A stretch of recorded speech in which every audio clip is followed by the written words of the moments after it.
wametakiwa kuweka mbele ajenda ya maendeleo kwa kuwachagua viongozi wenye maono na dhamira ya kweli kubadilisha maisha ya jamii yao.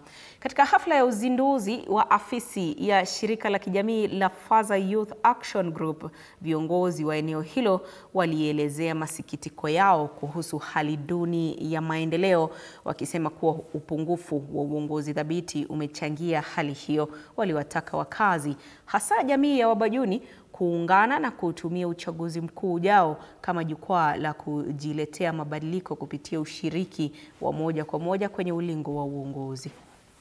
Baadhi ya ile huduma ambayo itakupeana hii ofisi ni kwamba ni virtual courts. Tuko na special office ambayo itakuwa inapeana virtual courts ambao tumenunua mpaka laptop.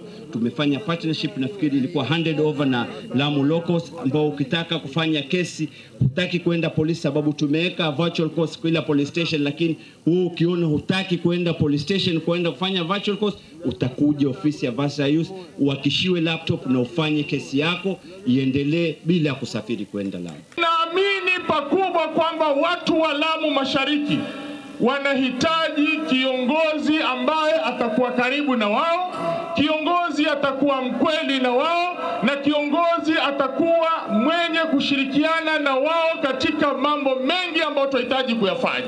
Kuna rasilimali nyingi ambazo sisi tunazitoa kama wananchi wa Kenya. Kuna fedha nyingi tunakusanya, na fedha hizi ndo zinazosimamia zile haki zetu kama za afya ambazo zimezungumzwa hapa, za maji, za moto, za vijana kupata kazi. Lakini la kusikitisha ni kwamba katika kaunti 47 Lamu kimaendeleo, kama si namba 46 ama 45, basi ni 44. Tuko nyuma kabisa kimaendeleo, na tuko nyuma kwa sababu fedha zinazoletwa katika Lamu ya kaunti ni fedha chache, haziwezi kuleta maendeleo. Kitu nataka kuambia, sisi kama Wabajuni, silaha yetu ni moja.